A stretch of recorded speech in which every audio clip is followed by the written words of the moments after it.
आज का ये वीडियो जो मैंने बनाया हुआ है वह मुख्य रूप से ऊर्जा पर आधारित है। यानी कि आज हम एनर्जी के बारे में पढ़ेंगे और सोर्सेस ऑफ एनर्जी के बारे में देखेंगे। तो दोस्तों ये जो कंसेप्ट है आज का ये जो विषय है वह मेंस के लिए बहुत ज्यादा इंपॉर्टेंट है। तो चाहे आप प्री की बात करें या मेंस की बात करें, दोनों ही दृष्टिकोण से यह बहुत ही महत्वपूर्ण विषय है। तो एक वीडियो हम लोगों ने अभी भी YouTube में अपलोड किया और आप लोगों ने काफी पसंद किया, जो मापन से रिलेटेड था। यानी कि उसमें फिजिक्स की जो बेसिक टर्मिनोलॉजीज हैं उसके बारे में मैंने आपको बताया है। तो आज के इस वीडियो में मैं आप लोगों को ऊर्जा के बारे में बताऊंगा। तो एक रूपरेखा मैं आपको बताता हूं कि इस वीडियो में आप लोगों को क्या क्या मिलेगा। बहुत इंपॉर्टेंट है दोस्तों। मैंने यह कंटेंट जो है मुख्य रूप से प्री और मेंस दोनों को कंसीडर करके बनाया हुआ है। तो अच्छे से देखें, इस वीडियो को ध्यान से देखें, आप ही के लिए वीडियो बनाया गया है। तो आज का ये जो टॉपिक है दोस्तों वो है ऊर्जा, यानी कि एनर्जी।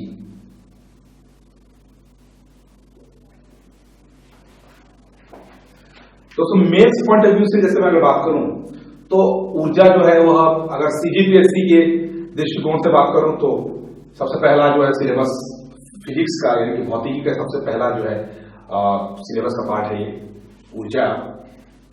तो सबसे पहला दोस्तों एक क्वेश्चन होता है यहाँ पे हमारे पास कि क्या है ऊर्जा, व्हाट इज एनर्जी।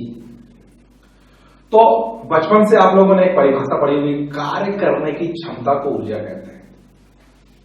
बहुत आसान है दोस्तों, कार्य करने की क्षमता ही ऊर्जा कहलाती है। इसको मैं लिख देता हूं आप लोगों को। ये मुख्य परिभाषा है कि कार्य करने की क्षमता, कार्य करने की जो क्षमता है वही ऊर्जा है। तो दोस्तों हम लोग भी अपने दैनिक जीवन में कुछ भी कार्य करते हैं तो उसके लिए हम लोग को एनर्जी की जरूरत पड़ती है। जैसे मैं आप लोगों को पढ़ा भी रहा हूं तो मुझे एनर्जी अपना वेस्ट करना पड़ रहा है। आप कुछ भी काम करेंगे आपको एनर्जी की जरूरत पड़ेगी। बिना एनर्जी के आप कार्य नहीं कर सकते। तो उसी की बात कर रहे हैं कि कार्य करने की क्षमता ही जो है ऊर्जा कहलाती है, एनर्जी कहलाती है। तो क्या दोस्तों हम यह एनर्जी उत्पन्न करते हैं? क्या किसी में यह काबिलियत है कि वह इस ऊर्जा को उत्पन्न कर सके? जी नहीं दोस्तों, ऊर्जा कभी भी उत्पन्न नहीं की जा सकती।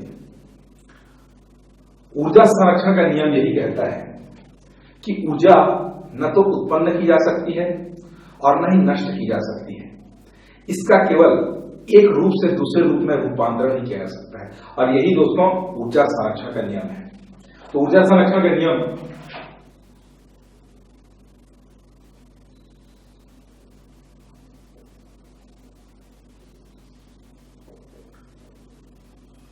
कहता है कि, ध्यान से सुनिए, हर चीज को मैं लिखने की मतलब जरूरत नहीं है आप लोगों को, बस आप अच्छे सुने। टॉपिक मैं बस लिख रहा हूं और आप बाकी सब चीजों को बोल रहा हूं ताकि आप लोगों को अच्छे से उसको समझ में आ जाए कि ऊर्जा न तो उत्पन्न की जा सकती है न ही नष्ट की जा सकती है। इसको केवल एक रूप से दूसरे रूप में परिवर्तन किया जा सकता है। ये तो मैंने परिभाषा बोल दी। अब प्रैक्टिकली सोचे तो क्या है इसका मतलब। तो दोस्तों एक रूप से दूसरे रूप, तो सबसे पहला क्वेश्चन होता है कि ऊर्जा के कितने रूप हैं? बहुत सारे रूप हैं दोस्तों। आप कहीं भी देखेंगे तो आपको ऊर्जा का एक रूप मिल ही जाएगा। एग्जांपल के तौर पे हमारे पास कितने सारी ऊर्जा हैं? यांत्रिक ऊर्जा, कितने रूप हैं? तो कुछ रूपों के बारे में चर्चा कर लेते हैं। जैसे एक होता है हम लोग पास यांत्रिक ऊर्जा। यांत्रिक ऊर्जा क्या है दोस्तों? यांत्रिक ऊर्जा यानी कि गतिज प्लस स्थितिज, गतिज ऊर्जा या स्थितिज ऊर्जा दोनों को मिलाकर हम लोग उसको यांत्रिक ऊर्जा बोलते हैं। यानी कि कोई वस्तु अगर गति कर रही है तो उसमें जो ऊर्जा निहित होती है उसको गतिज ऊर्जा बोलते हैं। कोई वस्तु अगर स्थिर खड़ी हुई है तब भी उसमें एक ऊर्जा निहित होती है और उस ऊर्जा को स्थितिज ऊर्जा बोलते हैं। तो यह है यांत्रिक ऊर्जा। आपके दिमाग में बहुत सारे ऊर्जा आ रहे होंगे, आप उसको अच्छे से याद कर पा रहे होंगे। और कौन सी ऊर्जा है? यांत्रिक ऊर्जा के बाद प्रकाश ऊर्जा, जो हम लोगों को सूर्य से मिलती है। प्रकाश ऊर्जा, ऊष्मीय ऊर्जा, रासायनिक ऊर्जा, बहुत सारे ऊर्जा के स्रोत है दोस्तों। विद्युत ऊर्जा। तो हम लोग का ये जो टॉपिक है उसमें बहुत सारी ऊर्जाओं के बारे में हम लोग पढ़ेंगे। तो ये सब ऊर्जा के बहुत सारे रूप है दोस्तों। तो ऊर्जा संरक्षण का नियम हम लोग कहता है कि ऊर्जा न उत्पन्न की जा सकती है न नष्ट, बल्कि एक रूप से दूसरे रूप में परिवर्तन किया जा सकता है। एग्जाम्पल के तौर पे दोस्तों, एक डिवाइस सौर पैनल, आप लोगों ने जान रहे होंगे, सौर सेल या सौर पैनल। सौर सेल क्या करता है दोस्तों? ये सौर सेल क्या करता है? सौर सेल को अगर आप प्रकाश में रख देंगे, सूर्य की किरण उस पर आती है, अर्धचालक पदार्थ सिलिकॉन से बना होता है, तो उसमें इलेक्ट्रॉन उत्सर्जित हो जाते हैं।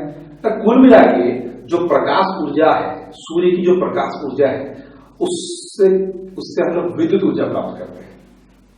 तो इस प्रकार हम लोग प्रकाश ऊर्जा का रूपांतरण विद्युत ऊर्जा में कर पा रहे हैं यहां पे। साथ ही साथ डायनेमो की बात की जाती है। डायनेमो मोटर, जो कि विद्युत ऊर्जा को यांत्रिक ऊर्जा में परिवर्तित कर देता है। जो मोटर होता है जिसके कारण घूमता है, कोई भी मशीन जो है घूमती है मोटर के कारण। ठीक है दोस्तों, तो कुल मिला के बहुत सारे ऊर्जा के प्रकार हैं। तो हम लोग वन बाय वन इन ऊर्जा के बारे में देखेंगे। अब ये टॉपिक के बाद हम लोग देखते हैं ऊर्जा के स्रोत क्या है। दोस्तों ऊर्जा क्या होती है आपको मैंने बताया। ऊर्जा के स्रोत क्या है, यानी कि ऊर्जा हम कहां कहां से प्राप्त कर सकते हैं। What is the sources of energy. So बहुत सारे सोर्सेस ऑफ एनर्जीज हैं। दो भागों में मैंने उनको बांटा हुआ है और सिलेबस में भी आप लोगों को कवर करता है। सिर्फ दो भागों में इन सोर्सेस ऑफ एनर्जी को बांटा जाता है, जहां जहां से हम लोग ऊर्जा प्राप्त करते हैं। जैसे सबसे पहले अगर मैं सोर्सेस की बात करूं, यानी कि स्रोत, ऊर्जा के स्रोत, तो स्रोतों को दोस्तों दो भागों में बांटा गया। सबसे पहला जो भाग है वो है परंपरागत स्रोत।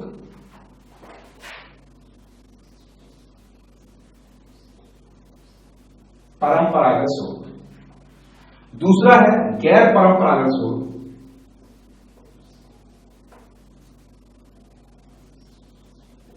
या इसको दोस्तों एक और नाम से भी जाना जाता है, गैर परंपरागत स्रोत भी बोलते हैं इसको, और उसको नवीनीकरण स्रोत भी बोलते हैं। नवीन स्रोत, नवीनीकरण स्रोत भी बोलते हैं।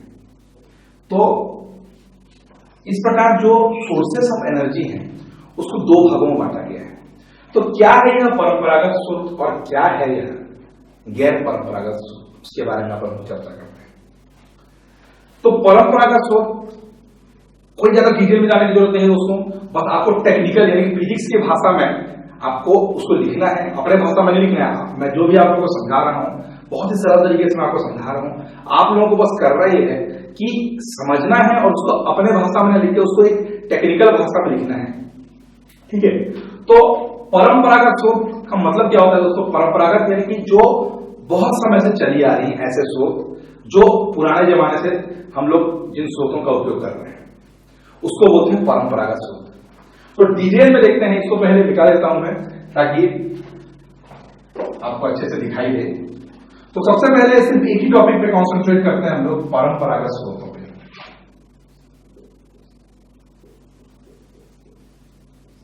परंपरागत स्रोत। तो दोस्तों परंपरागत स्रोत क्या है? परंपरागत स्रोत में सबसे पहला एक स्रोत आता है जो कि पुराने जमाने से हम लोग उपयोग में ला रहे हैं, और वो है लकड़ी, कोयला, पेट्रोलियम, प्राकृतिक गैसें। ये जो है हमारे पास जो स्रोत है जिससे हम लोग ऊर्जा प्राप्त करते हैं उसको अपन परंपरागत स्रोत का एक प्रकार बोलते हैं। जैसे कि इन सबको कंबाइंड ऑप्शन क्या बोलते हैं? जीवाश्म ईंधन। तो सबसे पहला जो परंपरागत स्रोत हम लोग पढ़ेंगे वो है जीवाश्म ईंधन।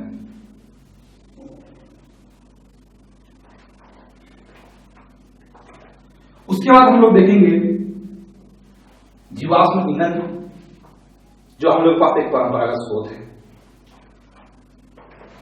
हम लोग देखेंगे बायोमास,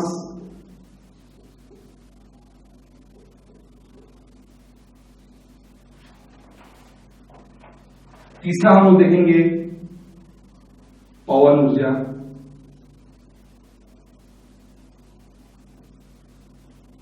तो ये दोस्तों परंपरागत स्रोत हैं। बहुत ही पुराने जमाने से ये स्रोत जो हैं वो ऊर्जा प्राप्ति के लिए उपयोग किए जा रहे हैं लगातार।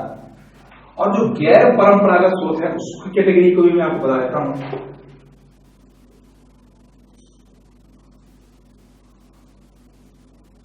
गैर परंपरागत स्रोत यानी कि जो नवीन प्रकार के स्रोत है, इसलिए इसको नवीनीकरण स्रोत भी बोला जाता है। सबसे नए प्रकार के स्रोत हैं। जैसे कौन से नए प्रकार के स्रोत है? सौर ऊर्जा,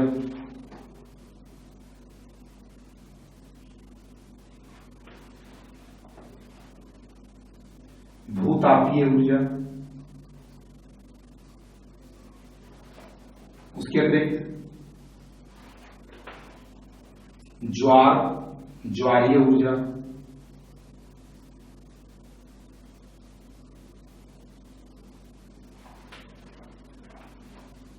और भी बहुत सारे ऐसे गैर परंपरागत स्रोत हैं दोस्तों, जो आगे की क्लास में मैं बताने जा रहा हूं आप लोगों को। ठीक है, तो सौर ऊर्जा है, भूतापीय ऊर्जा है, ज्वारीय ऊर्जा है, और भी बहुत सारे ऊर्जा रहते हैं, ऐसे मुझे याद नहीं आ रहे हैं, ऐसे बहुत सारे ऊर्जा हैं। ठीक है, तो धीरे धीरे आगे याद आ जाएगा कौन कौन से ऊर्जा स्रोत हैं। ठीक है, तो वन बाय वन जब हम लोग देखेंगे इस चीज को तो बहुत ही डिटेल से देखेंगे कि कौन से ऊर्जा स्रोत में क्या आते हैं। ठीक है, तो मेन पॉइंट ऑफ व्यू से आप इस टाइप से आपको पॉइंट वाइज लिखना है उसको, और उसके अंदर आपको टॉपिक लिखने हैं फिजिक्स की भाषा में। तो सिर्फ अभी देखते हैं दोस्तों परंपरागत स्रोतों में सबसे पहला देखते हैं जीवाश्म ईंधन। तो क्या होता है जीवाश्म ईंधन? तो जीवाश्म ईंधन यानी कि कोयला, जीवाश्म ईंधन यानी कि पेट्रोल, जीवाश्म ईंधन यानी कि प्राकृतिक गैस है। तो दोस्तों ये जो जीवाश्म ईंधन है वो जीवाश्म ईंधन क्यों करे जाएंगे? तो दोस्तों संधि विच्छेद पढ़ते हैं, सीधा अपने हिंदी में चले जाते हैं। तो जीवाश्म यानी कि जीवों के अश्म, इसका मतलब है जीव या जीव जंतुओं के जो अवशेष है उसको बोलते हैं अश्म। तो जीव जंतुओं के अवशेष के सड़ने से, उनके गलने से ये जीवाश्म ईंधन बनते हैं दोस्तों। यानी कि जो पेट्रोल हम लोग के पास है, जो कोयला है, जो प्राकृतिक गैसें हैं, हम लोग जो दैनिक जीवन में बहुतायत मात्रा में प्रयोग करते हैं, वे जीवों जंतुओं पेड़ पौधे जो है, जो पुराने जमाने में मर गए थे, उनके अवशेष हैं। तो ये क्या ऐसा प्रोसेस है जो खाना बनाने टाइप से 1 घंटे में हो जाता है? बिल्कुल नहीं दोस्तों। इस प्रोसेस को होने में यानी कि जीवाश्म ईंधन बनने में करोड़ों अरबों समय लग जाते हैं। जो फॉसिल्स हमारे पास होते हैं, जैसे एग्जांपल के तौर पर बोल सकता हूं कि एक जमाना था जब आदि मानव रहते थे इस पृथ्वी पे, डायनासोर्स का जमाना था। तो उस जमाने में ये जो डायनासोर्स मर गए थे, बड़े बड़े पेड़ पौधे उस जमाने में दब के पृथ्वी के अंदर की गर्मी से वो लोग सड़ के जीवाश्म ईंधन के रूप में परिवर्तित हो गए। तो ये जो पूरा प्रोसेस है वो पूरा करोड़ों साल पुराना प्रोसेस है। अतः इस आधार पर हम लोग बोल सकते हैं कि जीवाश्म ईंधनों का निर्माण करोड़ों वर्ष के प्रोसेस के दौरान होता है। अतः हम इस नतीजे पर पहुंच सकते हैं, इस उत्कर्ष पे पहुंच सकते हैं कि जीवाश्म ईंधन बहुत ही सीमित मात्रा में उपलब्ध है हमारे पास। तो एक फायदा हम लोग इससे बोल सकते हैं कि इससे हम लोग बहुत अधिक मात्रा में एनर्जी प्राप्त कर सकते हैं। कोयला से बहुत ज्यादा एनर्जी हम लोग को मिल जाती है, कोयले से, पेट्रोल से गाड़ी चलते हैं हम लोग की। तो उपयोग तो बहुत सारा है दोस्तों। उपयोग बताने की आप लोगों की आवश्यकता नहीं है, उसके फायदे क्या है ये भी हम लोगों को बताने की आवश्यकता नहीं है। नुकसान क्या है ये आपको बताने की जरूरत है। नुकसान ये है कि दोस्तों कि ये जो जीवाश्म ईंधन है वो सीमित मात्रा में उपलब्ध है। अतः लोग नवीन स्रोतों की ओर अपना रुझान कर रहे हैं। यानी कि सरकार आजकल ये जो जीवाश्म ईंधन है उसके प्रयोग पर बहुत ही नियंत्रण रख रही है। और जो नए प्रकार के जो स्रोत है जैसे कि सौर ऊर्जा है, ठीक है, ऐसे स्रोतों का उपयोग करते हुए हम लोग ऊर्जा प्राप्त करने की कोशिश कर रहे हैं, ताकि ये जीवाश्म ईंधन जो करोड़ों वर्ष के प्रोसेस के दौरान निकलते हैं उनको संचित किया जा सके, उनको संरक्षण दिया जा सके। तो ये दोस्तों जीवाश्म ईंधन है। तो जीवाश्म ईंधनों के बहुत सारे उपयोग हैं। अगर पेट्रोल की बात की जाए तो पेट्रोल आपको बताने की क्या जरूरत है, क्या पेट्रोल का उपयोग कहां होता है, उसको आप लिख सकते हैं। कुछ ऐसी चीजें जो जीवाश्म ईंधन के अंदर में आप क्या लिख सकते हैं, जैसे कि कोयले का उपयोग क्या है। तो कोयले से हम लोग विद्युत का उत्पादन कर सकते हैं। तो कोयले से विद्युत का उत्पादन कैसे किया जा सकता है, कुछ होता है, बहुत ही सिंपल है दोस्तों। आजकल आप लोग जो पावर प्लांट देखते हैं, आजकल आप जो हाइड्रो प्लांट देखते हैं, ठीक है, तो ये ऐसे ऐसे प्रोसेस है, ऐसे ऐसे प्लांट्स हैं जिसके थ्रू कोयले का उपयोग करते हुए, यानी कि जीवाश्म ईंधनों का उपयोग करते हुए इस ऊर्जा को विद्युत ऊर्जा में परिवर्तित किया जाता है, यानी कि ऊर्जा का रूपांतरण किया जाता है। थोड़ा सा एक प्रोसेस को मैं आपको बताना चाह रहा हूं कि कैसे कोयले का उपयोग विद्युत उत्पादन में किया जाता है। एक डायग्राम में इसको समझने की कोशिश करते हैं दोस्तों। ये एक पावर प्लांट है जिसमें एक बॉयलर लगा हुआ है। बॉयलर के नीचे कोयला जलाते हैं, जिससे यहाँ बॉयलर का तापमान बहुत अधिक मात्रा में बढ़ जाता है। कोयले, ये बॉयलर है। तो ये बॉयलर इतना गर्म किया जाता है कोयले से कि इसके अंदर का तापमान बहुत ज्यादा बढ़ जाता है। अब यहां पे एक टरबाइन का उपयोग किया जाता है दोस्तों, बहुत ही बड़े टरबाइन का यहां पे उपयोग किया जाता है।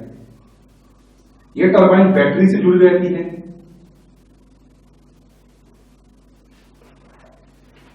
तो यहां पे एक पाइप लगा रहता है, ऊपर ऊपर समझने की कोशिश कीजिए। तो जब इसमें से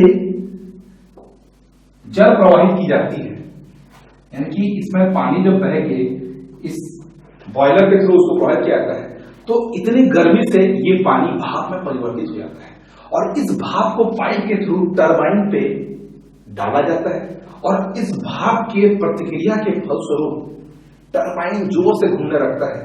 तो टरबाइन की घूमने से विद्युत ऊर्जा उत्पन्न होती है दोस्तों, जिसको बैटरी में सेव कर लिया जाता है। तो इस प्रकार कोई भी पावर प्लांट जो होता है उसमें कोयले का उपयोग करते हुए लोग विद्युत का उत्पादन कर सकते हैं। जितने अच्छे तरीके से आप इस डायग्राम को बना सकते हैं, आप बनाने की कोशिश कीजिए। तो इस प्रकार कोयले का एक उपयोग हम लोगों ने देखा। तो ये जीवाश्म ईंधन का एक उपयोग हमने देखे। तो जीवाश्म ईंधन के और भी बहुत सारे उपयोग है दोस्तों। अब जीवाश्म ईंधन के बाद हम लोग देखते हैं दूसरा परंपरागत स्रोत जो है जल ऊर्जा। जल ऊर्जा दोस्तों, जल ऊर्जा यानी कि जल में जो ऊर्जा नहीं होती है, चाहे अपन दो तरीके से इसको सोच सकते हैं। उसमें आंतरिक ऊर्जा भी रहती है, पानी पीने से हम लोग एनर्जी मिलती है, ये भी एक प्रकार की ऊर्जा ही होती है। तो ऊर्जा हर जगह है दोस्तों, उसमें आपको कोई विशेष प्रकार की दिमाग लगाने की जरूरत नहीं है। बहुत ही सिंपल सा टॉपिक है जल ऊर्जा।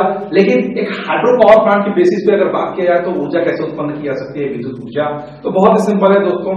आप अगर कभी भी बड़े बड़े डैम में गए होंगे, डैम जिसमें बहुत ज्यादा पानी जो है टरबाइन के ऊपर में गिराया जाता है, उसी को तो डैम बोला जाता है। जैसे आप हीराकुद डैम जाइए, भागरानगर डैम जाइए, ठीक है, तो बहुत सारे नदी में ऐसे नदियां खोजी जाती हैं जहां की धाराएं जो एक सकरे स्थान से होकर नीचे गिरते हैं और वहां पे टरबाइन लगा दिया जाता है।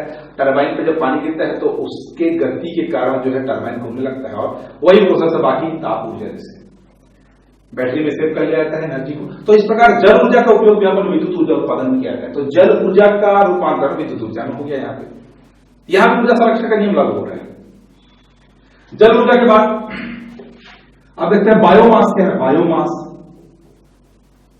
दोस्तों ये एक ऐसा ऊर्जा है, बायोमास एक ऐसा ऊर्जा है, बायोमास के थ्रू कि इसमें जो ऊर्जा का रूपांतरण हम लोग करते हैं या इससे हम लोग जो एनर्जी प्राप्त करते हैं उससे वातावरण प्रदूषित नहीं होता है। कोयले की बात करेंगे तो कोयले को जब हम जलाते हैं तो उससे उत्पन्न होने वाले जो हानिकारक गैसें हैं उससे वातावरण जो प्रदूषित हो जाता है।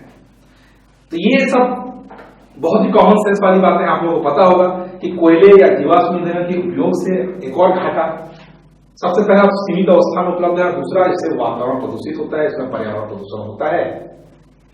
तो बायोमास का उपयोग एक बहुत अच्छा एक अल्टरनेटिव है दोस्तों, और इस अल्टरनेटिव का उपयोग करते हुए आप जीवाश्म ईंधनों के प्रयोग में कमी ला सकते हैं, क्योंकि इससे पर्यावरण प्रदूषण भी नहीं होता। तो कितना अच्छा उपयोग है इसका।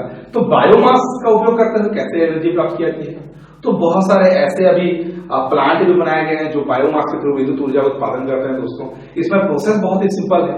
आप घर में जो खाना बनाने वाला चूल्हा होता है, ठीक है, जो आजकल एलपीजी गैसेस का उपयोग किया जाता है, तो उसके अल्टरनेटिव पे आजकल बायोमास गैसेस का उपयोग किया जा रहा है। इसमें मीथेन गैस का प्रयोग किया जाता है। इसमें किया क्या जाता है कि जो सब्जी होते हैं, जो पेड़ पौधे होते हैं, ठीक है, उसको जमीन के अंदर एक जगह पे उसको ऑक्सीजन की अनुपस्थिति में उसको सड़ाते हैं। तो सड़ाने से उस सड़ने के बाद जो मीथेन गैस निकलती है, उस मीथेन गैस को अपन खाना पकाने के लिए उपयोग में ला सकते हैं। पावर प्लांट में उस मीथेन गैस का उपयोग जलाने के लिए और उसके थ्रू जो उष्मा उत्पन्न होती है, जो भाप उत्पन्न होगा, है ना, उसको अपन टरबाइन में प्रोवाइड करते हुए भी अपन ऊर्जा प्राप्त कर सकते हैं। तो बहुत सारे तरीके हैं कि बायोमास का उपयोग। अब देख सकते हैं फायदे मैंने आपको बताया, उसके नुकसान क्या है। नुकसान कुछ नहीं है दोस्तों, बहुत अच्छी एनर्जी के सोर्सेस है। फिर भी अगर ज्यादा से ज्यादा अगर बोलूं कि नुकसान खोज के दिखाइए आप मुझे, तो आप लिख देना, नुकसान अगर पूछा जाए तो लिख देना कि इसके लिए व्यवस्था करने की जरूरत पड़ती है, उसके लिए हम लोग को जगह की जरूरत पड़ेगी, उसके लिए हम लोग को शारीरिक मेहनत की जरूरत पड़ेगी। तो ये सब आप उसमें एक कमियां लिख सकते हैं, इससे ज्यादा कोई कमी नहीं है बायोमास में। अगला देखते हैं जो कि चौथा नंबर, वो है पवन ऊर्जा। दोस्तों पवन एक ऐसी चीज है जो हमारे पास प्रचुर मात्रा में उपलब्ध है, जैसे कि सौर ऊर्जा। आप जहां भी जाएंगे आपको हवा मिलेगी, तो इस हवा का क्यों ना हम ऊर्जा के रूप में उपयोग करें, यानी कि पवन ऊर्जा को भी एक विशेष एक लाभदायक ऊर्जा के रूप में परिवर्तित करना चाहें तो क्यों नहीं कर सकते हैं, बिल्कुल कर सकते हैं। तो कैसे दोस्तों, पवन ऊर्जा यानी कि पवन चक्कियां। पवन चक्कियां जो होती हैं, आप लोगों ने देखा होगा पवन चक्कियां,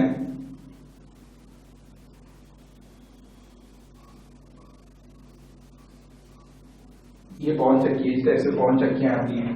तो ये जो पवन चक्कियां हैं दोस्तों, उस पे हवा प्रवाहित की जाती है, जिसके कारण ये घूमने लगता है। घूमने से टरबाइन घूमता है, क्योंकि इसमें सांप लगे होते हैं। टरबाइन घूमने से भी बैटरी में अपन विद्युत ऊर्जा का उत्पादन करते हैं। तो कुल मिलाकर पवन ऊर्जा के बारे में आपको अगर पूछा जाए तो बहुत अच्छे तरीके से आप टेक्निकल भाषा में आप लिख सकते हैं पवन ऊर्जा के बारे में। तो इस प्रकार ये परंपरागत स्रोतों दोस्तों, बहुत ही पुराने जमाने से इसका उपयोग किया जा रहा है। तो मैंने आपको परंपरागत स्रोत बताया, उसकी कमियां बताया, उसके फायदे बताए। अब हम देखते हैं गैर परंपरागत स्रोतों के बारे में, नवीनीकरण स्रोतों के बारे में। जितना ज्यादा डिटेल में आप लिखना चाहें इसके बारे में लिख सकते हैं अपने हिसाब से, जरूरत नहीं है आप लोगों को। बस आपको मैं इसमें बेसिक बताने जा रहा हूं, क्योंकि ज्यादा कुछ बताने के लिए इसमें है नहीं।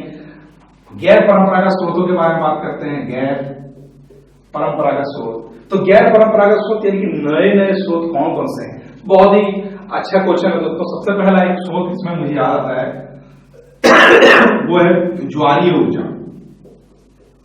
ज्वारीय ऊर्जा दोस्तों, क्या होता है ज्वारीय ऊर्जा? तो ज्वारीय ऊर्जा यानी कि सीधा होता है ज्वार भाटा। आप याद रखना है, यानी कि समुद्र से रिलेटेड ये ऊर्जा है, ज्वार भाटा ऊर्जा। क्या होता है ज्वार भाटा ऊर्जा? तो ज्वार भाटा ऊर्जा यानी कि दोस्तों गुरुत्वाकर्षण के कारण, विशेषकर चंद्रमा के गुरुत्वाकर्षण के कारण हमारे पृथ्वी के जो समुद्र है उसमें इस गुरुत्वाकर्षण के फलस्वरूप पानी उथल पुथल होता रहता है, यानी कि ज्वार और भाटा उत्पन्न होता है। तो इस ज्वार भाटे का उपयोग भी अपन विद्युत उत्पादन में कर सकते हैं, लेकिन इसके लिए एक शर्त क्या है? इसके लिए शर्त यह है कि हम लोगों को समुद्र में एक ऐसा सकरा जगह चाहिए जहां पे हम अपने प्लांट को फिट कर सकें, जो कि हम लोगों को प्राय मिलता नहीं है। तो ज्वार भाटा का उपयोग करते हुए जब हम लोग ऊर्जा का उत्पादन करते हैं तो उसको ज्वारीय ऊर्जा बोलते हैं। तो ज्वारीय ऊर्जा के क्या फायदे हैं, क्या नुकसान है, आप जान गए होंगे। पहला नुकसान यह है कि हम लोगों को ऐसे स्थान जहां से हम लोग ज्वारीय ऊर्जा का प्रयोग अपने फायदे के लिए कह रहे हैं, ऐसी जगह हम लोग आसानी से मिलते नहीं है और उसके लिए जो रिसोर्सेस की जरूरत पड़ती है वो भी बहुत ज्यादा लगती है। बाकी इतना है कि प्रकृति द्वारा प्रदत्त ऊर्जा है, कोई नुकसान नहीं होगा इससे, प्रकृति को कोई पर्यावरण प्रदूषण का कोई खतरा नहीं है यहाँ पे। तो बहुत अच्छा ऊर्जा का स्रोत है, बशर्ते कि आपको मैन पावर की जरूरत पड़ेगी, आपको रिसोर्सेज की जरूरत पड़ेगी इस ज्वारीय ऊर्जा से विद्युत ऊर्जा प्राप्त करने के लिए। अगला है भूतापीय ऊर्जा।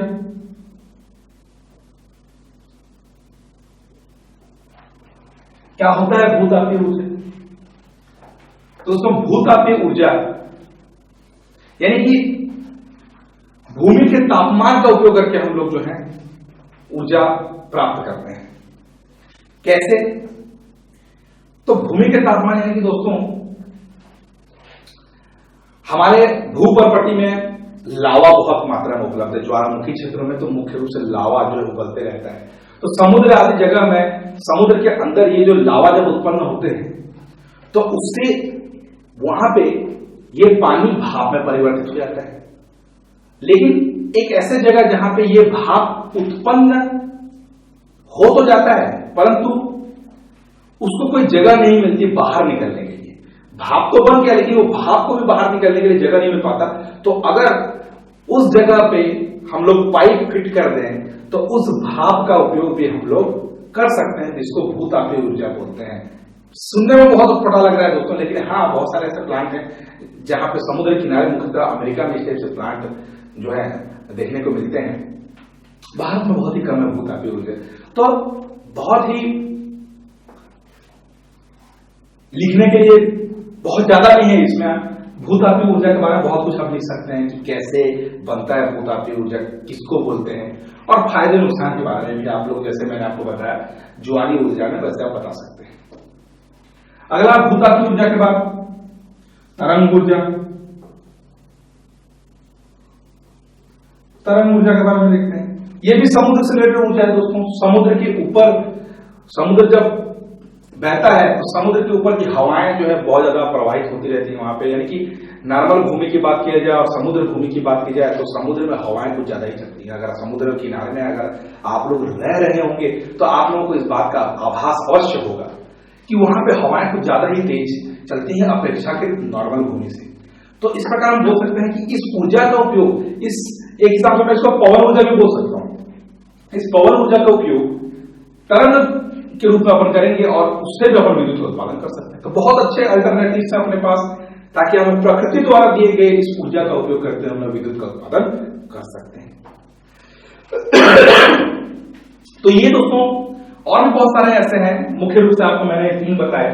और भी आपके पास अगर बहुत सारे डेटा मिलेंगे एनसीईआरटी बुक्स में तो आप इसमें पढ़ सकते हैं। लिखने के लिए बहुत कुछ है, आप जितना ज्यादा खींचने की कोशिश करेंगे उतना ज्यादा ये टॉपिक आता रहता है। तो ये हम लोग पास 2 ऊर्जा के स्रोत मिल गए, गैर परंपरागत और परंपरागत स्रोत।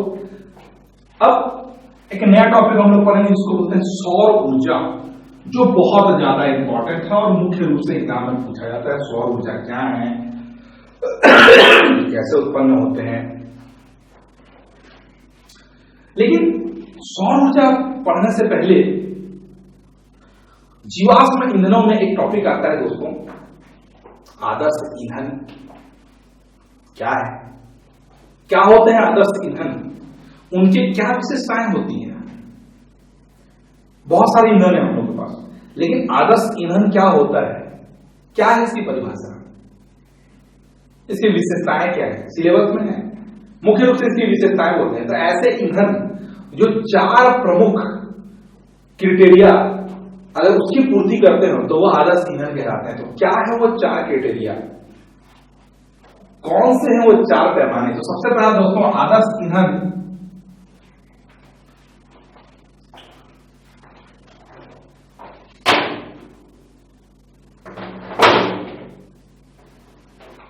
वे होते हैं आदर्श ईंधन।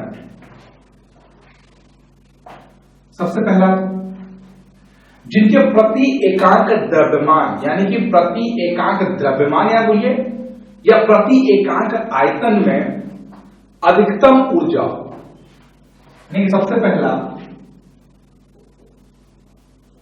एकांक द्रव्यमान में अधिकतम ऊर्जा हो। क्या है इसका मतलब दोस्तों? यानी कि अगर उसका मैं एकाग्र द्रव्यमान लूं तो उसकी ऊर्जा अधिक से अधिक हो, जितनी ज्यादा हो सके, अधिक से अधिक जितना होता है उतनी हो, तो उसको बोलते हैं आदर्श ईंधन। पहला क्राइटेरिया। इतने में ही मत रुकिए, जरूरी नहीं कि ये क्राइटेरिया पूरे है तो आदर्श ईंधन कहलाएगा, ऐसा नहीं। दूसरा क्राइटेरिया ये कि वो आसानी से उपलब्ध भी होना चाहिए।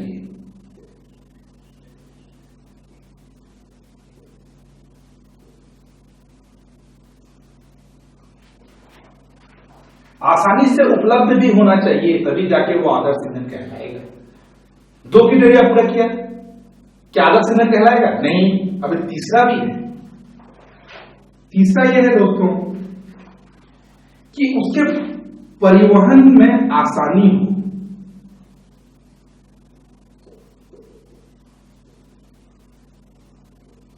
यानी कि एक स्थान से लेकर दूसरे स्थान तक उसको अगर हम लोग लेके जाएं तो उसमें हम लोग किसी प्रकार की कठिनाइयां न हो, तब भी वो आदर्श ईंधन कहलाएगा। और सबसे लास्ट, चौथा, वो है वो सस्ते भी होने चाहिए, नहीं तो कोई मतलब नहीं, वो आदर्श ईंधन नहीं कहलाएंगे। तो इस प्रकार ये 4 प्रमुख क्राइटेरिया बताए गए हैं कि कोई ईंधन आदर्श ईंधन है नहीं। अगर इन 4 कसौटियों पे अगर वह खरा उतरता है आपका ईंधन, तो हम लोग बोल सकते हैं कि यह एक आदर्श ईंधन है अथवा नहीं। तो एकाग्र द्रव्यमान में अधिकतम ऊर्जा हो, सस्ते हो, जन सामान्य के लिए उनकी उपलब्धता आसानी से हो, और परिवहन की विशेष व्यवस्था न करनी पड़े, बल्कि परिवहन बहुत ही आसानी के साथ उसका हो जाए। तो इस प्रकार इन 4 क्राइटेरिया के आधार पर हम लोग बोल सकते हैं कि कोई ईंधन आदर्श ईंधन है अथवा नहीं। तो दोस्तों बहुत इंपॉर्टेंट क्वेश्चन है आदर्श ईंधन के बारे में। उसके बाद हम लोग पढ़ते हैं सौर ऊर्जा के बारे में, यानी कि सूर्य की ऊर्जा के बारे में। दोस्तों यह एक ऐसी ऊर्जा है जो मैं बोल सकता हूं, बोलते हैं भगवान द्वारा दिया गया है कि ऊर्जा में बोल सकता है, प्रकृति प्रदत्त सबसे प्रमुख ऊर्जा। सूर्य नहीं तो कुछ नहीं, सूर्य नहीं होता तो पेड़ पौधे नहीं होते, पेड़ पौधे नहीं होते तो हम नहीं होते। तो कुल मिला के बहुत सारे ऊर्जा, उनका प्रमुख बिंदु बोला जाए तो वो है सौर ऊर्जा, सूर्य से प्राप्त ऊर्जा। तो अब हम देखने की कोशिश करते हैं कि सौर ऊर्जा में ये सूर्य से कौन कौन से प्रकार की ऊर्जा हम लोग प्राप्त करते हैं, कैसे प्राप्त करते हैं, उतने ऊर्जा सूर्य के अंदर आई कहां से, प्रमुख उपयोग और किन किन चीजों से सूर्य का प्रकाश बना है, इसके बारे में भी हम पढ़ने की कोशिश करते हैं। तो अब हम लोग का टॉपिक है ऊर्जा के अंतर्गत सौर ऊर्जा, यानी कि सोलर एनर्जी।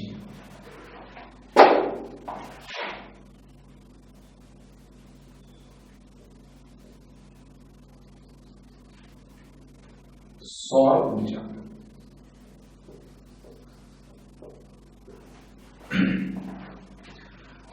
तो कितना इंपॉर्टेंट है आपको बताने की क्या जरूरत है कि सौर ऊर्जा कितनी इंपॉर्टेंट है?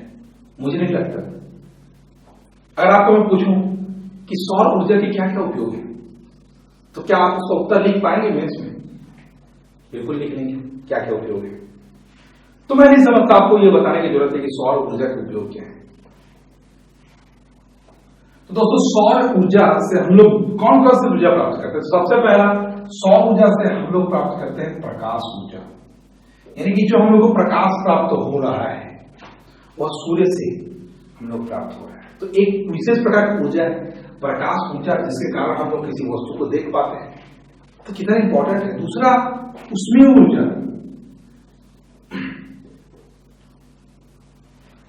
सौर ऊर्जा के बाद है उष्मीय ऊर्जा, जिससे हम लोग को ऊष्मा प्राप्त होती है, जिससे हम लोग किसी पदार्थ को गर्म कर सकते हैं, जिससे हम लोग कपड़े सुखा सकते हैं, जिससे हम लोग ठंड से बच सकते हैं।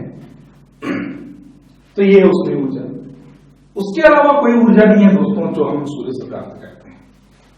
या तो प्रकाश के रूप में हम ऊर्जा हम लोग को मिल रही है, या तो उष्मा के रूप में हम लोग को ऊर्जा मिल रही है। दो तरीके से हम लोग सूर्य से ऊर्जा प्राप्त कर रहे हैं।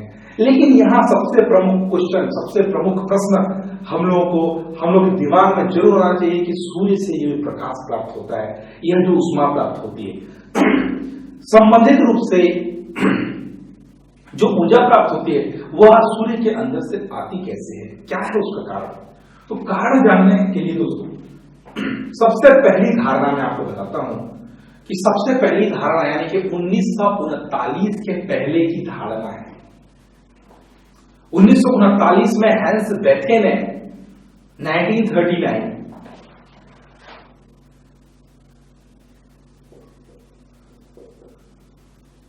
हैंस बेथे एक वैज्ञानिक है जिन्होंने सूर्य के अंदर ऊर्जा का पता लगाया, क्यों सूर्य के अंदर इतनी ऊर्जा उत्पन्न हो रही है। लेकिन 1939 के पहले दोस्तों ऐसा माना जाता था कि सूर्य के अंदर यह जो ऊर्जा है वह कोयले के कारण है, यानी कि सूर्य के अंदर कोयले के इतने विशाल भंडार हैं जिसके कारण सूर्य से लगातार ऊर्जा निकल रही है। कुछ भौतिकविद थे जो इस बात को सही ठहराते थे। वो बोलते थे कि हाँ, सूर्य कोयले से बना हुआ है, यह कोयले से भरा हुआ एक भट्ठी है। लेकिन दोस्तों बाद के कुछ वैज्ञानिक, कुछ भौतिक शास्त्री ने इस बात को गलत ठहराया। तो क्यों उन्होंने इस बात को गलत ठहराया, उसके पीछे का कारण क्या है देख लेते हैं। कारण यह दोस्तों कि अगर सूर्य कोयले से बना होता तो कोयले की एक विशिष्ट उष्मा होती है दोस्तों, कोयले की एक विशिष्ट उष्मा होती है, यानी कि कोयला एक निश्चित मात्रा में ही ऊर्जा देता है, जिसको हम लोग कैलोरी से नापते हैं। सूर्य का द्रव्यमान दोस्तों 10⁻29 टन के लगभग है, 10⁻29 टन के लगभग है। उस लिहाज से अगर देखा जाए तो अगर सूर्य में 10⁻29 टन कोयला रहता तो साइंटिफिकली सूर्य की ऊर्जा 5000 वर्षों में खत्म हो जाती, यानी कि 10⁻29 टन कोयले को पूरी तरीके से राख में परिवर्तित होने के लिए अधिकतम समय जो चाहिए वो दोस्तों 5000 वर्ष है। लेकिन सूर्य तो 5000 क्या दोस्तों 5 अरब से लेकर 6 अरब वर्ष पुराना है। 5 से लेकर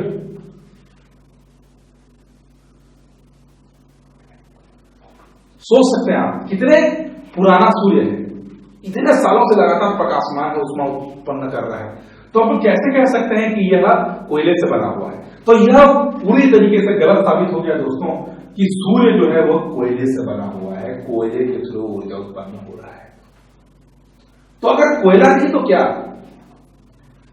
यह सबसे पहला वाला प्रैक्टिकल था जिसके थ्रू यह बताया गया कि सूर्य जो है कोयले से नहीं बना है। दूसरा ऐसा माना जाता था कि सूर्य, अब दूसरा प्रैक्टिकल मैं आपको बताता हूं, वो है विकिरण वाला प्रयोग। दूसरा विकिरण का प्रयोग। दोस्तों विकिरण का प्रयोग क्या कहता है उसके बारे में भी आपको बताता हूं मैं, कि जब किसी पदार्थ को या किसी वस्तु को गर्म किया जाता है तो उससे विकिरण उत्सर्जित होते हैं। विकिरण, इन विकिरण के परास को हम लोग स्पेक्ट्रम बोलते हैं। विकिरण का जो परास होता है उसको स्पेक्ट्रम बोला जाता है, स्पेक्ट्रम।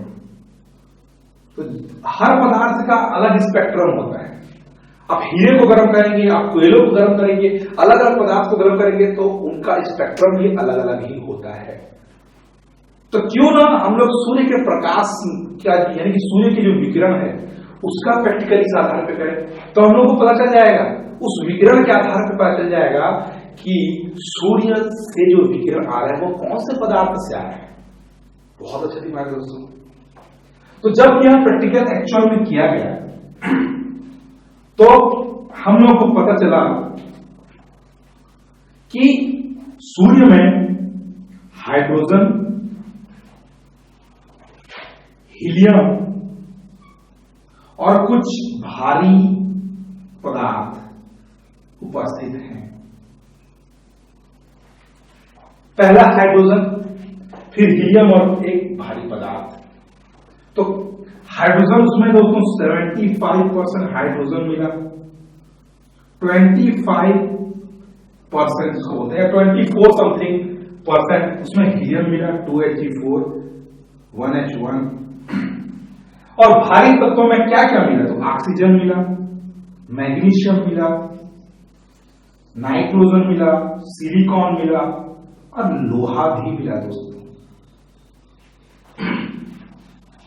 तो ये देखिए इस विग्रहण के थ्रू हम लोगों को कितना सारा प्रैक्टिकल में मिल गया कि हम लोगों को हाइड्रोजन 75% उसके विग्रहण में 25% हीलियम है और भारी उसमें पदार्थ कौन कौन से हैं, एग्जाम में पूछे जाने वाला क्वेश्चन। तो क्या हाइड्रोजन लगातार चल रहा है जिसके कारण सूर्य में लगातार प्रकाश उत्पन्न हो रहा है? नहीं।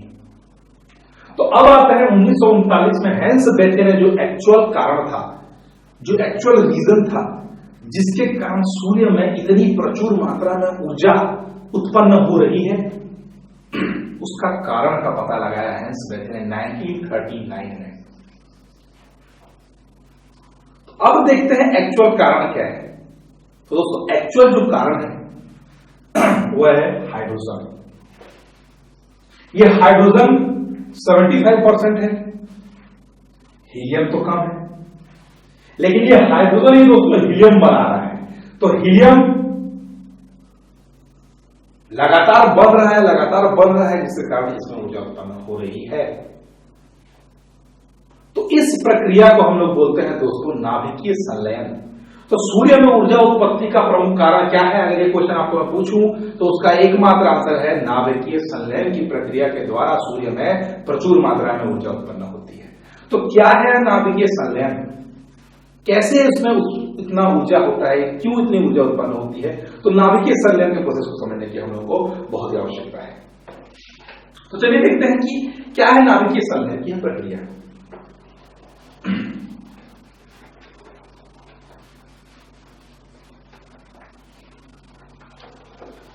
तो 1939 में नाभिकीय संलयन की प्रक्रिया के द्वारा पता लगाया कि हैंस बेथे है। तो नाभिकीय संलयन दोस्तों आपको बस समझना है, सुनना है, नाभिकीय संलयन होता क्या है।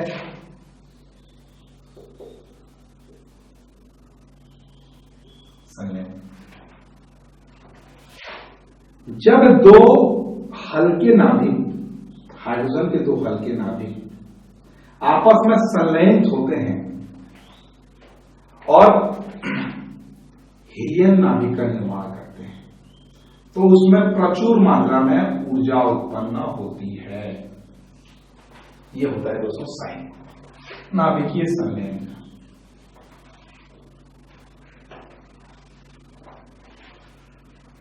यानी कि जब दो या दो से हल्के नाभिक आपस में संलयित होकर एक भारी नाभिक का निर्माण करते हैं, तो इस प्रक्रिया में अत्यधिक मात्रा में ऊर्जा उत्पन्न होती है और इस ऊर्जा के कारण ही सूर्य में उतनी प्रचुर मात्रा में ऊर्जा उत्पन्न हो रही है और इस प्रक्रिया को ही नाभिकीय संलयन बोलते हैं। तो वो कौन से दो हल्के नाभिक है? तो वो है हाइड्रोजन 1H1 + 1H1 2He4 यानी हीलियम बन रहा है और प्रचुर मात्रा में ऊर्जा उत्पन्न हो रही है। और यही ऊर्जा दोस्तों सूर्य में ऊर्जा उत्पत्ति का प्रमुख कारण है। तो बस आपको यही बताना है कि नाभिकीय संलयन की प्रक्रिया क्या है, उसके सूत्र के थ्रू बता सकते हैं। खोज किसने की थी उसकी? तो 1939 में हैंस बेथे ने की थी। तो ये सब चीजें दोस्तों आप लोगों को जानने की बहुत ज्यादा आवश्यकता है। तो नाभिकीय संलयन की प्रक्रिया के द्वारा सूर्य में इतनी ऊर्जा उत्पन्न होती है, यह फाइनल हो गया लास्ट में 1939 से। अब यह सब लोगों को पता चल गया है। तो दोस्तों इतनी ज्यादा ऊर्जा उत्पन्न हो रही है, यहां से प्रकाश आ रही है, सूर्य से प्रकाश जो पृथ्वी पर आ रही है। अब हम लोग देखते हैं कि सूर्य के प्रकाश जो है वह किन किन किरणों से मिलकर बना होता है। कौन कौन से ऐसे किरण हैं जिससे सूर्य का प्रकाश बना हुआ है? तो अब इसको मिटाता हूं मैं। नेक्स्ट हम लोग देखते हैं कि सूर्य का प्रकाश कैसे बना है,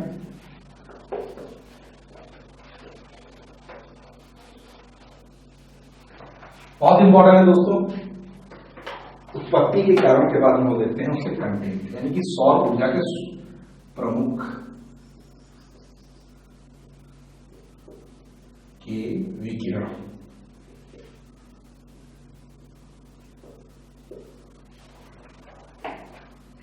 दोस्तों जब प्रैक्टिकल किया गया, सूर्य से जो हम लोग को ऊर्जा प्राप्त होती है, सूर्य से जो हम लोग को प्रकाश प्राप्त होता है, वह सफेद रंग का होता है। आप लोगों को बताने की जरूरत नहीं है, सफेद रंग का दिखता है वो, लेकिन एक्चुअल में दोस्तों जब सूर्य का प्रकाश वर्षा की बूंदों के साथ टकराता है तो इंद्रधनुष का निर्माण होता है। बहुत ही सुंदर दृश्य है। तो दोस्तों ये एक ऐसी परिघटना थी जिसने हमें यह बताया कि सूर्य का प्रकाश 7 रंगों से मिलकर बना होता है, क्योंकि इंद्रधनुष में 7 रंग होते हैं। तो यह जो एक प्राकृतिक प्रोसेस था, प्राकृतिक एक परिघटना थी, जिसमें सूर्य का प्रकाश जब वर्षा की बूंदों से टकराता है तो वह 7 रंगों में डिवाइड हो जाता है। अलग अलग परास के अलग अलग तरंग के ये 7 रंग होते हैं। लेकिन जब एक्चुअल में फिजिकली अगर कोई व्यक्ति इसको करना चाहे तो वो कैसे करे? तो उसके लिए दोस्तों उसको सिर्फ आवश्यकता पड़ेगी एक प्रिज्म की, एक प्रिज्म जिसमें जब हम लोग प्रकाश के किरण को प्रवाहित करते हैं तो यह अपने अवयवी 7 रंगों में डिवाइड हो जाता है।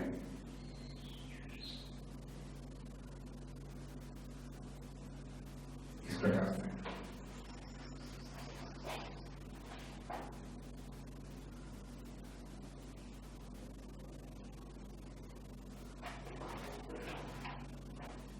तो उसमें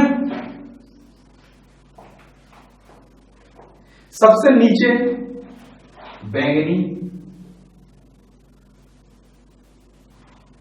फिर जामुनी, नीला, हरा, पीला, नारंगी और लाल, ये 7 रंग जो हैं दोस्तों, जिससे सूर्य का प्रकाश बनता है, एक प्रिज्म के माध्यम से हम लोग प्राप्त कर सकते हैं।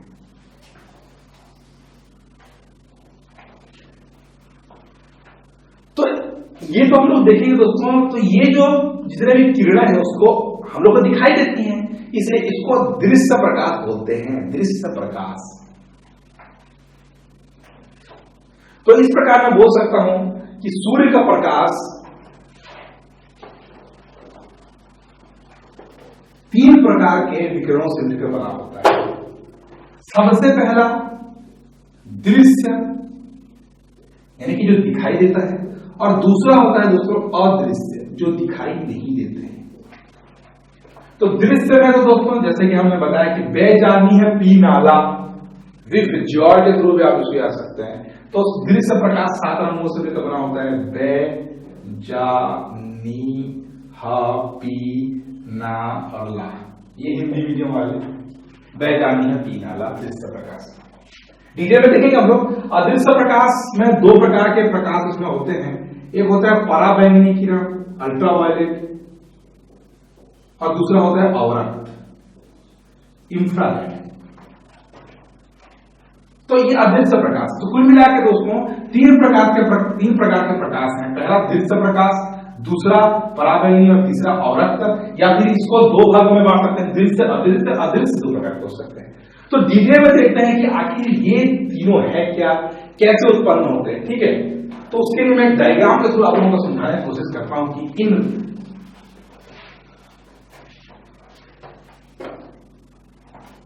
सबसे पहले मैं इस ऐसे एक डायग्राम बना देता हूं।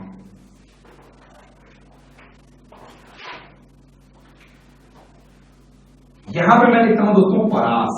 परास का मतलब होता है कि एक तरंग दैर्ध्य की एक सीमा, एक परास क्या है। तो इसको इस स्टेप से मैं यहां बता देता हूं। ठीक है दोस्तों, तो सबसे पहला यहां पे मैं लिखता हूं 1 इंटू 10⁻⁻8 मीटर परास। ये तरंग दैर्ध्य का परास है दोस्तों, ठीक है।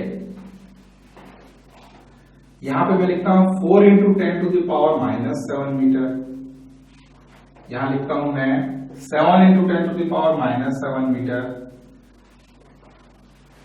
और लास्ट में मैं यहां पे लिखता हूं, दिखाई दे रहा है, हाँ, लास्ट में यहां लिखता हूं दोस्तों 1 इंटू 10⁻⁻4 मीटर। इतने एक परास में पहले आप इसको बांट दीजिए, डायग्राम को आप बांट दीजिए इसको। तो इसमें दोस्तों ये जो है यहां से लेकर यहां तक का जो परास है उसको हम लोग बोलते हैं पराबैंगनी,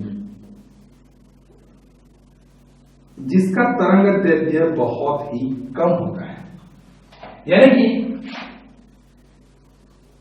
दै जा नी ह पी ना और ला, ये जो रंग है दोस्तों उसमें इस 7 रंगों के नीचे जो है वह अल्ट्रा वायलेट रहता है, यानी कि पराबैंगनी किरण इसके नीचे होते हैं और इसके ऊपर होते हैं दोस्तों अवरक्त विकिरण, जिनका परास होता है 4 इंटू 10⁻⁷ से 7 इंटू 10⁻⁷, इसको बोलते हैं अवरक्त या फिर इंफ्रारेड। ये डायग्राम आप अच्छे से याद रखिए, आपको अच्छे से समझ आ जाएगा। और लास्ट में ये जो है वो है दृश्य प्रकाश। 7 इंटू 10⁻⁷ से लेके 1 इंटू 10⁻⁴ तक दृश्य प्रकाश। तो कुल मिला के 3 भागों में बांट दिया प्रकाश की किरणों को। तो उसमें पराबैंगनी किरण जो है 6% होते हैं, सूर्य प्रकाश में 6% पराबैंगनी होते हैं, 60% उसमें अवरक्त होते हैं दोस्तों, और बाकी 6 और 7 में 66, बाकी बचे 34% उसमें होता है दृश्य प्रकाश। तो ये एक हिसाब से मैं इसको अंतर भी बोल सकता हूं, इन तीनों किरणों में क्या अंतर है, या फिर इसको आप विशेषता के रूप में भी देख सकते हैं। पराबैंगनी, अवरक्त, दृश्य 6%, 60% और 34%। और क्या अंतर, ये पहला अंतर देख सकते हैं हम। दूसरा अंतर, तीसरा अंतर में क्या बोल सकता हूं बताइए। तीसरा अंतर ये दोस्तों ये अदृश्य है, ये दिखाई नहीं देते हैं, ये भी तो अदृश्य है, ये भी दिखाई नहीं देते हैं, और ये लेकिन दृश्य है दोस्तों, क्योंकि इसमें 7 रंग दिखाई देते हैं। जब प्रकाश पढ़ेंगे तो इन 7 रंगों के बारे में हम लोग बहुत ही डिटेल से चर्चा करेंगे, इनके तरंग दैर्ध्यों के बारे में डिटेल से चर्चा करेंगे, इनके आवृत्ति के बारे में डिटेल से चर्चा करेंगे। अभी यह टॉपिक इस क्लास के लिए नहीं है, बाकी आपको बस इतना याद रखना है कि दृश्य प्रकाश में 7 रंग होते हैं और उसका परास आपको मैं बता रहा हूं। सूर्य के प्रकाश के बारे में हम बात कर रहे हैं। तो अदृश्य प्रकाश के बाद चौथा नंबर क्या बोल सकते हैं कि पराबैंगनी किरण ओजोन परत के द्वारा अवशोषित किए जाते हैं। ओजोन परत द्वारा अवशोषण,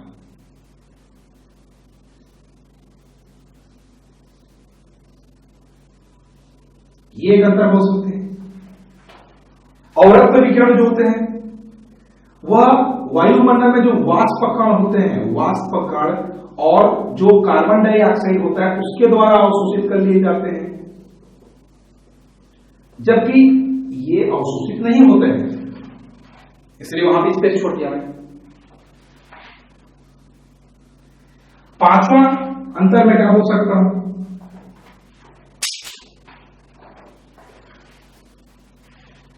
क्या बोला जा सकता है आखिर ये 5वां अंतर। 5वां अंतर है दोस्तों कि यह पदार्थ को गर्म नहीं करते हैं, गर्म नहीं करते हैं, यह पदार्थ को गर्म कर देते हैं और यह नहीं करते हैं। तो 3 है दोस्तों, कुल मिलाकर 5 आपको मैंने अंतर बताया आप लोगों को। इसमें आप 6 बोल सकते हैं, परास भी आप बोल सकते हैं इसमें। तो ऐसा कौन सा किरण है जिसके कारण हमारे कपड़े सूखते हैं, अवरक्त विकिरण, क्योंकि ये गर्म करता है। आपको यहां पे कॉमन सेंस लगाना है आप लोगों को, क्योंकि इस डायग्राम में जितना भी हो सके मैंने आपको बता दिया है इस टॉपिक के बारे में कि सूर्य के प्रकाश में कौन कौन से विकिरण होते हैं। सारे विकिरणों के बारे में मैंने इस क्लास में बताया यहाँ पे। तो दोस्तों सूर्य के प्रकाश में अगर 100% सूर्य का प्रकाश पृथ्वी पर आ रहा है तो उसमें से सिर्फ 47% ही हम लोगों के पास आ पाता है।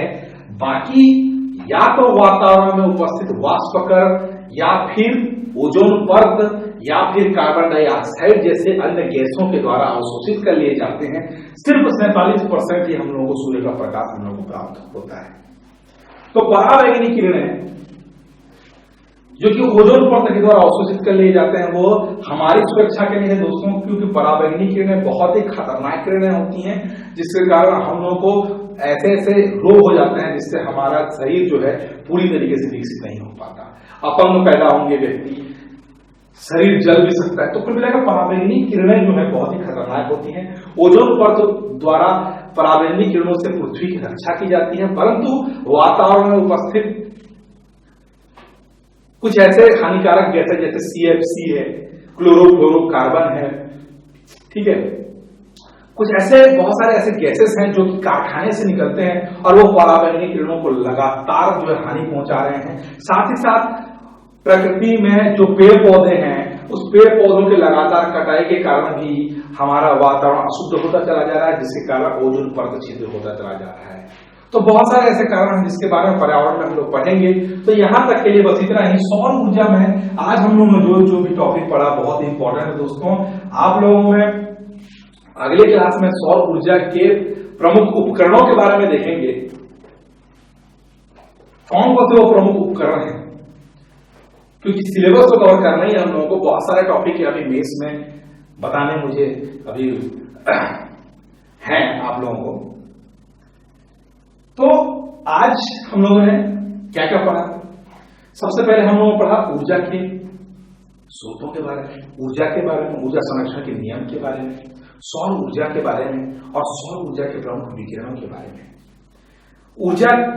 सौर ऊर्जा से रिलेटेड बहुत सारे जो उपकरण जैसे कि सौर सेल है, सौर पैनल है, उसके बारे में भी हम लोग चर्चा करेंगे। तो आज की वीडियो में बस इतना ही दोस्तों। नेक्स्ट एपिसोड में फिर से मिलते हैं एक नए टॉपिक के साथ। इसी सौर ऊर्जा को आगे कंटिन्यू करेंगे। तो नेक्स्ट टॉपिक में हम लोग फिर से मिलने की कोशिश करते हैं। तब के लिए आप लोगों के लिए मैं यह बोलना चाह रहा हूं कि अच्छे से तैयारी करें।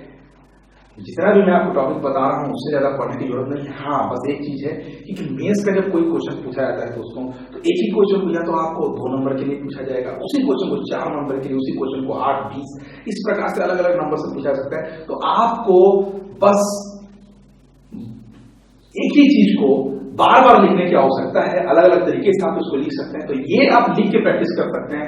एक छोटा सा क्वेश्चन जब 2 नंबर का आपको क्वेश्चन पूछा जाएगा एग्जांपल के तौर पे, अगर आपको पूछा जाए कि सूर्य प्रकाश में कौन कौन से विकिरण होते हैं, तो आप सिंपली 2 नंबर का क्वेश्चन है तो आप 2 नंबर के लायक उसको बना सकते हैं। अगर आपको पूछे सूर्य प्रकाश में जो किरण मिलते हैं उसके अंतर लिखिए, 4 नंबर का सवाल। तो इसी प्रकार दोस्तों मेंस में बहुत सारे क्वेश्चन आते हैं। तो आप लोगों को बस अपने दिमाग लगाकर एक छोटे क्वेश्चन को बड़ा बनाया जा सकता है, बड़े क्वेश्चन को छोटा बनाया जा सकता है। तो वो मैं आपके ऊपर छोड़ता हूं दोस्तों। नेक्स्ट मिलते हैं एक नए वीडियो के साथ। आपका दोस्त और होस्ट सरगम